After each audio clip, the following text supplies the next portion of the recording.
Hello, this is Wyland with the FPV podcast, where we talk about the FPV community and everything we do with our radio-controlled machines. Before we get into the show, I just want to very quickly touch upon our Patreon giveaway.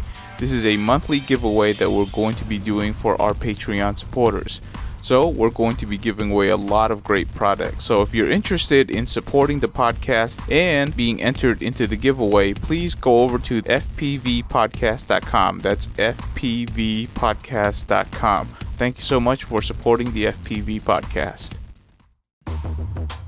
Hello everyone, welcome to this week's FPV podcast. This week, we got one of the fastest pilots alive right now. He's back for his third trip, and we're going to talk to him about his little escapades through Europe. He's been on the European racing scene, and we really want to talk about that, catch us up on what's going on over there. Before we do that, Elvin, what do you got? Hey guys, I just wanted to say welcome Alex, and good to see you, Y.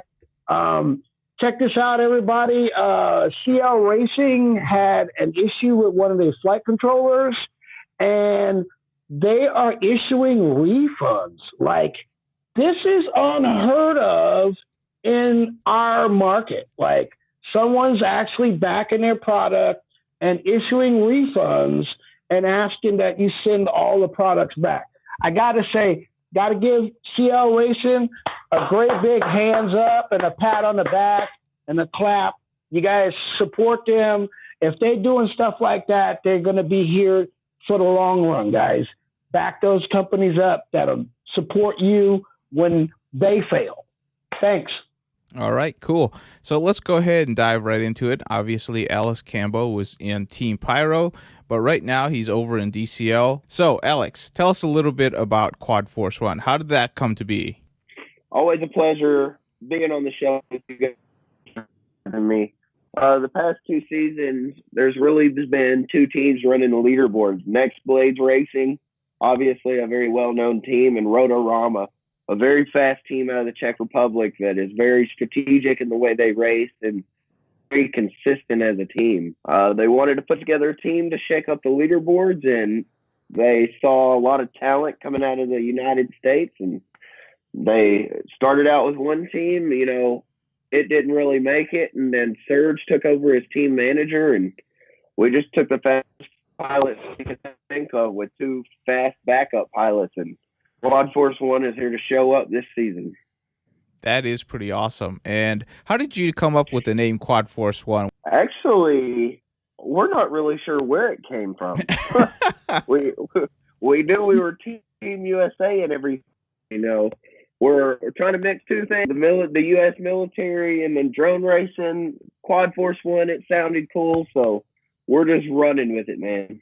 No, it sounds cool. So, Alex, can you run us through the format of the race for anybody who doesn't know? Can you tell us about practice, qualifying, and then the heads-up racing? Absolutely. So, Saturday's the first race. You start off with maybe two practice rounds. In each round, you fly two times. You walk up, check in two quads. In practice and qualifying, only one team goes up at a time. So 4 pilots for Quad Force One will go out in practice. They'll run the simulated single heats where all 4 people will fly at once, and then they'll simulate the big heat. So every time you go up for a round, it's 2 batteries. You usually get 4 rounds of practice, and then you go into qualifying. Qualifying is determined by the fastest 3-lap consecutive time by 3 out of your 4 pilots. So you have a little leeway for one pilot to make a few mistakes or some equipment issues, but your combined 3 consecutive laps from 3 pilots is what qualifies you. Usually we get 3, maybe 4 rounds of qualifying, so 6 to 8 batteries. And then once you get qualified, you go into heads-up racing. That's when you have 2 teams at a time. You'll check in your single heat quad, and everybody checks in 2 quads, I'm sorry. And then you'll go up on stage, and the slowest qualifier from one team will race the slowest qualifier from the other. You'll run 4 1v1s, so one pilot is strictly racing one other pilot. You get 4 1v1s, and if you win a 1v1, you get 1 point. 4 1v1s, you have the potential to be 4-0 against the next team. And then after the single heats are in, you go into what they call the big heat. All 4 pilots from one team race all 4 pilots from the other team at once. 8 up, baby. I mean, it is the gnarliest racing I've ever had is in the big heats of DCL. And the way the points ranking works in the big heat is if Quad Force 1 is racing Next Blades and Quad Force 1 takes first place, Rotorama or Next Blades takes second, we get 1 point. But if Quad Force 1 finishes first, second, and third, and Next Blades finishes fourth, we get 3 points. So it's however many pilots you have in the lead, you get that amount of points. And then all of it comes down to how many 1v1s you won and how you did in the big heat. Now, there's also a kindly hidden ranking system in DCL called finisher points. That is, if you complete from the whole shot and make it into the crash gate, you get a finisher point. And finisher points count from practice through qualifying, everything. They just add up throughout the day. So if you get in a position where it's Next Blades has 4 points and Quad Force 1 has 4 points, the tiebreaker is your finisher point. So finishing heats is huge in DCL. Oh, that's kind of interesting. So basically, you really don't see it as something being counted until the very end. And then at that point, everybody stresses out. It's like, how many times did we crash? Yeah. Right. Like nobody's worried about it until they need the tiebreaker. Has the tiebreaker come into effect while you were out there? Oh, absolutely. Absolutely. You know, a big thing that Quad Force 1 focuses on is you can't win a heat that you don't finish. So even though being the fastest guy on the track and everything is cool, if you don't finish your race, man, you have 0 chance of winning. That's so true. Finishing races comes first to get the finisher points, but also you have to be able to send it as well. So even if you make a mistake and you're, you know, a whole lap behind, there's no physical way that you're going to catch up with that pilot. So just tone it down, get your finisher point, and if it comes down to it, you still have those finisher points in your back pocket to move you on in the case of a tie. Ah, that's so interesting. So sweet. So how do they determine the champion? Is it the total accumulated points, and that determines who is first, second, and third? For the points running? Is that what you're referring to? No, for each individual event. Yeah, kind of. So once you qualify, you'll have like 1st through 8th in qualification, the teams, in 1 through 8 style. And like first place will race to 8th place, second will race 7th, so on and so forth. So it's basically like heads up racing at that point. Okay. You'll run 4 1v1s and then a big heat against first place and 8th place. And whoever wins that moves on to the quarterfinals. I gotcha. Okay. So it's racing in a bracket all the way up until the finals. Single elimination. Right. There's none of this double elimination. You lose and you're out. You're losing, you're out. So last team standing is the one that wins the event. Absolutely. It'll come down to two teams in the finals. You duke it out like men. Whoever flew the best that day wins it. All right. So for anybody who doesn't know this track and who doesn't know anything about the Surge and Team Pyro, definitely check them out. But Quad Force 1 is a great team representing the United States. And the first big race in Europe for DCL was in Germany, which was a very interesting course. It was actually a lot over water. Alex, can you tell us a little bit about the track and what you thought of it? Yeah, it was DCL tends to make less complex track, not as many gates, but that makes the racing better in my opinion. It doesn't come down to who can hold full throttle the longest or who has the fastest reaction time. It really comes down to who's the better pilot. Yeah, 20% of it was over land. When I say over land, I mean right on the edge of the lake. So when you hit stuff, quote unquote, on land, 90% of the time you're going to end up in the water anyway. Out of the land and to this huge split S over a bridge with spectators on it. It's all netted off.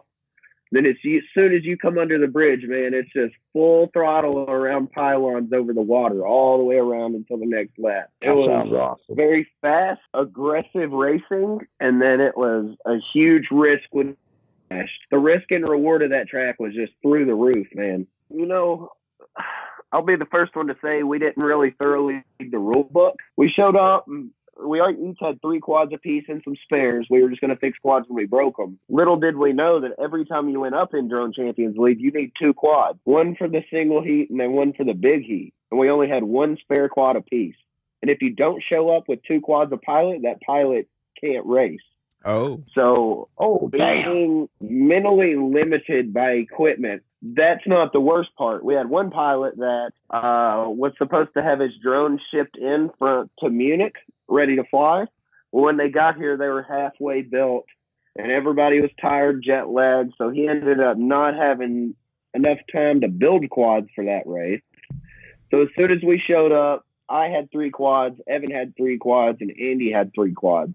We each give up 1 quad, so our 4th pilot would have quads to fly, and they're still wanting us to send it. It was a huge, stressful day for us, and we just barely. Sounds like real pilot shit.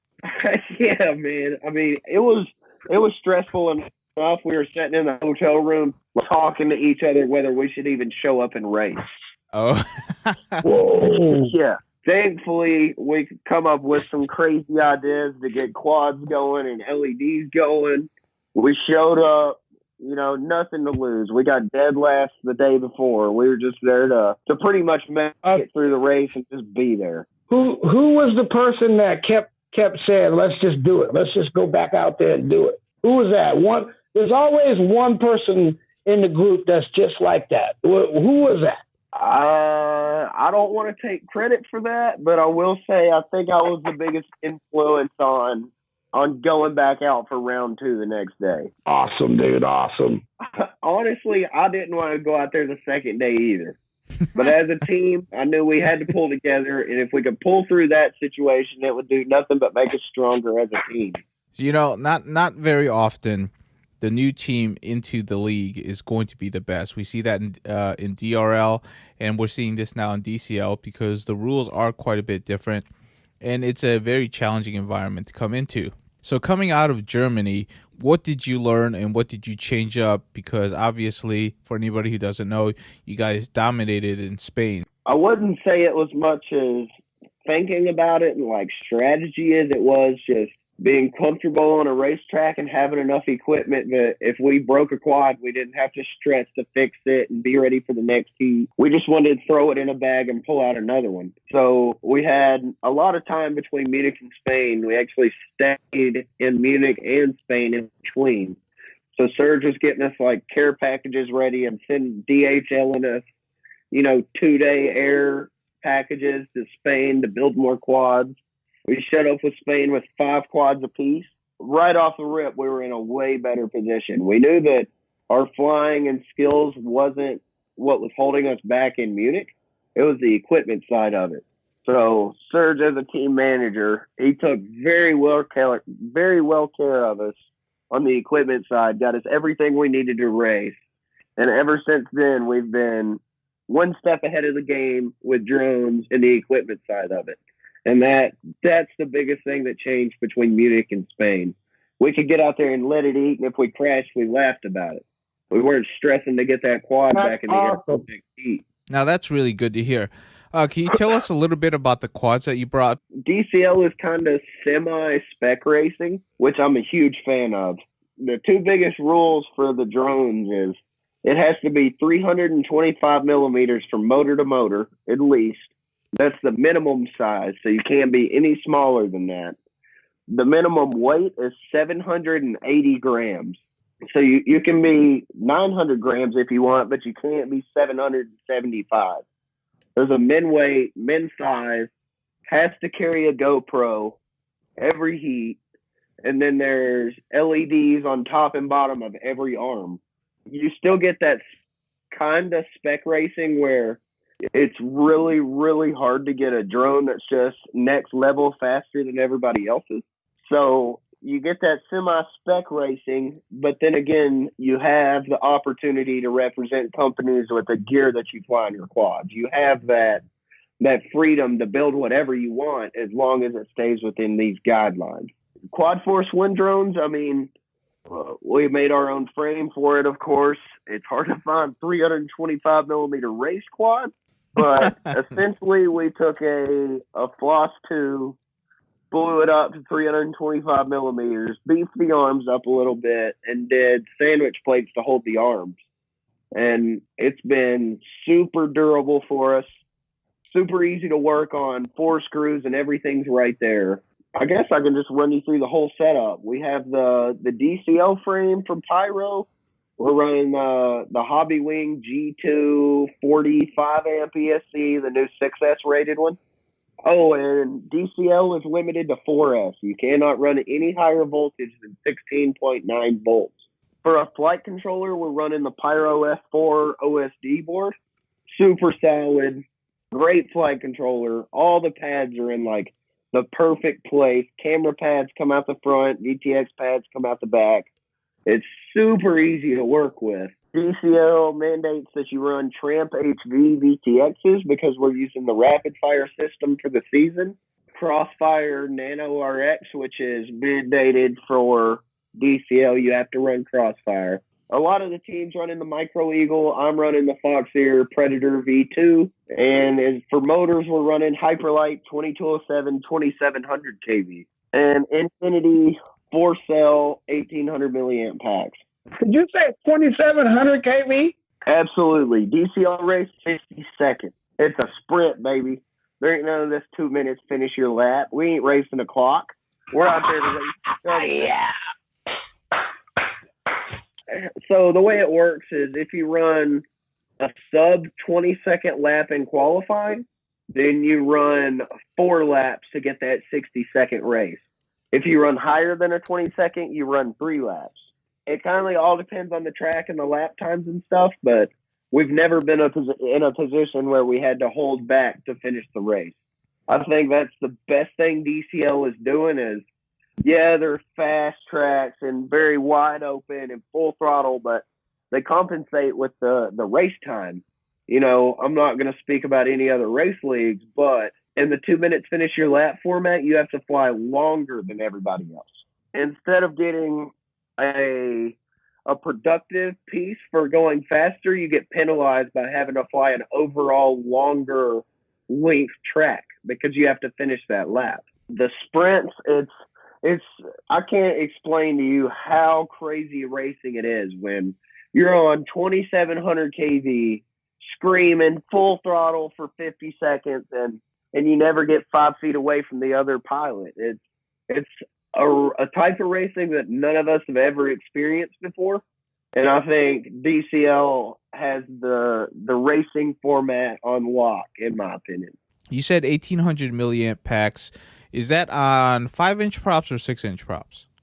So for the majority of the season, we have ran the 149 5-inch props on 2700 kV. There was, in China this past race, there was some instances where we think we were getting outran in the corners a little bit, and that team was flying 6-inch tri-blades.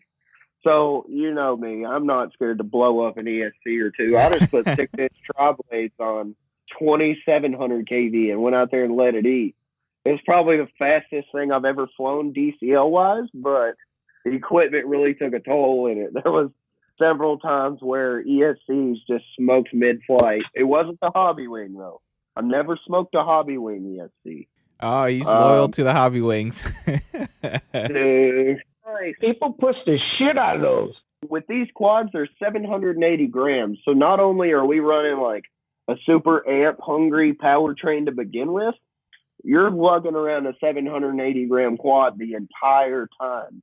So every time we go out, even on the not so aggressive 5149 gym fan props, we're pulling 170 amps every flight.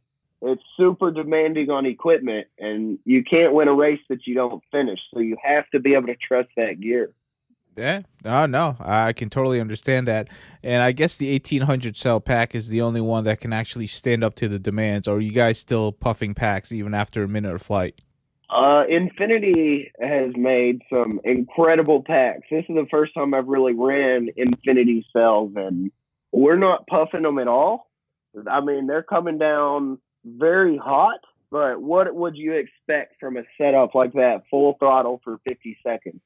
our main goal when we were building the quad to start with is we wanted everything else to be as light as possible and put as much battery as we could under it, just so we never had to worry about it. And we had that leeway of, if we wanted to go to a more aggressive prop, we could. So the 1800 puts us in that range, and our all-up weight, GoPro, props, LEDs, and everything is 782 to 784 grams. So we're right on that minimum weight with an 1800. Who's the sponsor? Is there a sponsor of the batteries? Infinity supports Quad Force One a lot. Zohar has done wonders for our team. Yeah, I was just concerned about the usage of the batteries. I mean, how many times are y'all killing those batteries before y'all? Once we get into the heads-up racing, we always like to have new packs, but for practice and qualifying, man, we're still running batteries from Germany. Like the Infinity batteries are holding up very, very well. See, that's awesome. Yeah, that is awesome. We saw you pretty pumped up over in Spain when you had a good lap and you dominated the series. That was some good adrenaline running through your veins at that point, wasn't it? Oh man, there was nothing like that scenario. So that was actually a rerun. The time before that, it was something happened, and it was just Andy Marichilian and Corey Ibanez, our two pilots against their four pilots. So it was 2v4 to begin with. And, he's a freaking machine out there. He just dominated the race. They won it. Then they pulled a red flag for video or something, and it came down to a rerun. Well, I was in the rerun. So, me, I was ready to get out there and let it eat. And it ended up, dude, on the first lap, Evan, Andy, and Corey all crashed out. So I was like the only one in the air, 3 laps to go. All my teammates are goggles up. They're screaming at me, getting me pumped. They're like, stand there. Just the energy on stage was electric. And I ended up pulling away, taking the win for that one to bring us into the finals. It was by far one of the proudest moments I've had. I tell you what, that's a lot of pressure right there to perform when everybody else is out on the team and everything's riding on your shoulders. So yeah, that's a credit to you for really keeping it together and bringing your team to the big race. Any thoughts on what your team was thinking? The 1v1s and stuff, that's all. Who's the faster pilot is whoever wins that one, hands down. The big heat, we try to play a little strategy because it's 8 up and 8 people racing the one gate. Usually we'll take our 2 fastest pilots, and as soon as they hear the tone, they go, and the 2 slower pilots will wait just a split second before they take off, just to minimize the risk of us mid-airing each other. That's about our only strategy. Of course, Serge on stage. That right there. Hold up, Alex. That right there. That's somebody thinking right there wide. Go ahead, Alex. Serge runs this team like a fine chess match. He's always watching. He's studying the other team. He knows who we're flying, how the other team flies, how the other individual pilot flies. So especially on stage, he's making, he's calling audibles all the time. Who knows? We could get out there, goggles down, and Serge say, "Oh, y'all send it as soon as you hear the light, as soon as you hear the tone, just send it."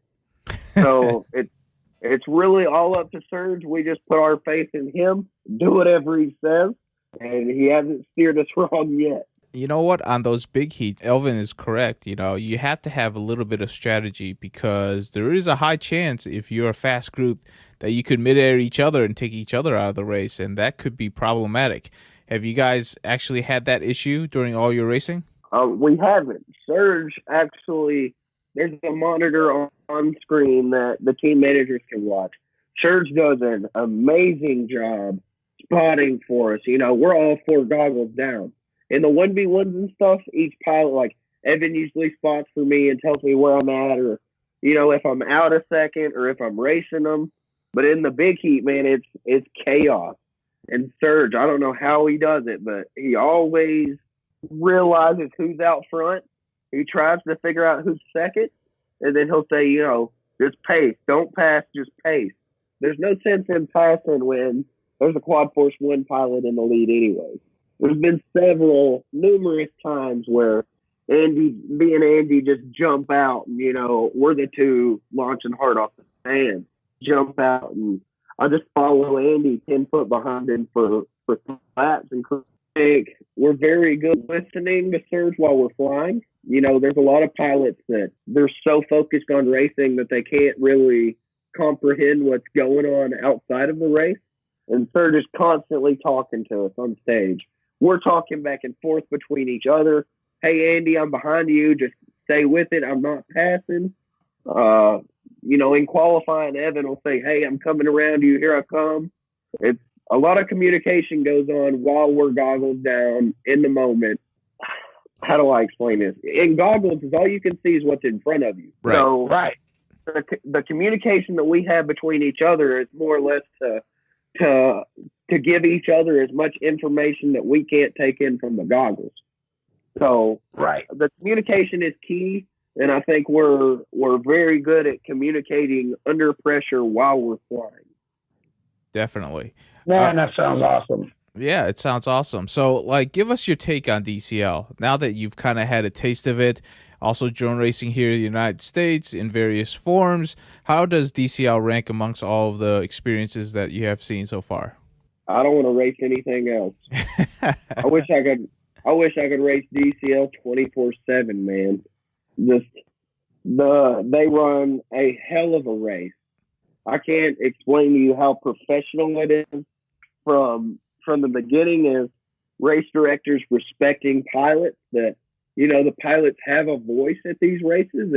If there's something that the pilots don't like about the track or whatever, there's a pilot briefing every day. And what I like about DCL the most is, there's a lot of them that aren't into drone racing that help running this event, and they accept the fact that they don't know everything about drone racing, and that sometimes the pilots do know more than maybe the race director or the track designer. Yep. The fact that they listen to that stuff, to me, can only make drone racing better. Because, of course, they know what they want from a show standpoint, and the pilots, we know what we want from a race standpoint. If we can get the best of those two together, man, it's not only going to be great for spectators to watch, but it's so much fun for pilots to participate in. And at the end of the day, that's why we're all here to do this, is to have fun. Why would we stay drone racing if every race we go to is miserable? True enough. I don't know. So when we're watching the DCL live streams, we actually see crowds out there occasionally. Some of them are really large. Can you speak a little bit about that? Have you met the crowds and see what they're like? That's one thing that DCL really takes into consideration and is passionate about, is not only for the pilots to have a relationship with DCL, that they want us as pilots to grow as brands. They want the spectators to pick their favorite team that they like watching, and maybe their favorite pilot from this team. So every race, all of our canopies in the pit area is where the spectators can walk by and ask questions and take pictures. There's a lot of fans out there that really like Quad Force One, and their support is just incredible. We try to go out of our way to thank those people, and a picture is the least that we can do. It's amazing what they're doing. That's part of the reason why they don't necessarily call us by our call signs. They don't call me Chief every time I go up. They call me Campbell. And so people build that relation throughout the season. It's just like football or any other sports. Everybody has their favorite team, and maybe they have their favorite player from each team. They're really pushing to get that for every pilot to grow themselves as a brand. And I think that's the way the sport should be going. I got you. No, that's a great thing to I have. do too. Yep. Okay. What can you tell us about visiting China and racing on the Great Wall? I was a little timid going there. The local people in China, even though I couldn't understand what they were saying and they couldn't understand what I was saying, were some of the nicest people I've ever met. Just sincerely nice people. Just anything we needed, man. They were always there the country is just gorgeous. You know, I've never traveled outside of the country until DCL. So yeah, Wow. it's racing and everything. It's opening up more experiences for me than anything else has. You know what? That's To be honest awesome. with you, if it wasn't for DCL, I would have never went to China and seen the Great Wall. I would have just never would have done it. You're so overwhelmed in the race, but you know, all the DCL races are at night, and it really brought you back to home when you're walking down with your quads, you know, thinking about the race, and you look up and you see the Great Wall lit up. Like for mountains, as far as you can see, it's just a glowing Great Wall on top. It was super serene to see that, and really like brought you back down to earth every time you seen it, and you appreciated the fact that you are in China to race drones. That's super cool, man. And yeah, we hope for your continued success. Alex, appreciate you coming on and sharing your knowledge with DCL and what your team has accomplished. They're currently in second place, 90 points behind first place, considering that I think first place gets 250 points. Is that correct, Alex? Yes, sir. First place is 250. So they are not far behind at all. So definitely keep an eye out for Team Quad Force 1. Cheer them on. Watch the live stream. And yeah, Alex, where can they find you on the internet? Obviously, Instagram and Facebook is the easiest way to get a hold of me. Alex Campbell from Woodbury, Tennessee on Facebook, and the Chief FPV on Instagram. Welcome to any questions. If you just want to say hi or, you know, shoot the bull for 20 minutes, I'm always there. Anything you need, I'll do my best to help out. Thank you guys for having me on. I would like to thank my sponsors that keep me going through all of this. No way I would be able to do it without them. From an individual pilot standpoint, I want to thank Pyro Drones, Fox Ear Cameras, X Nova Motors, Team Black Sheep, HQ Props, AC Batteries. From Quad Force 1, we would like to thank RunCam, Infinity Batteries, Hobby Wing, Pyro Drone, and Infinity Batteries. Once again, thank you guys for having me on the show. It's a blast. Every time we come on, it's an honor to hang out with you guys. And hopefully we get to do this again sometime. All right, we definitely will have you on, Alex. You're always a wealth of knowledge. And, of course, you're one of the fastest pilots alive. And yeah, we will definitely catch up with you at the end of the DCL season. And until next time, everybody have a good day. Peace.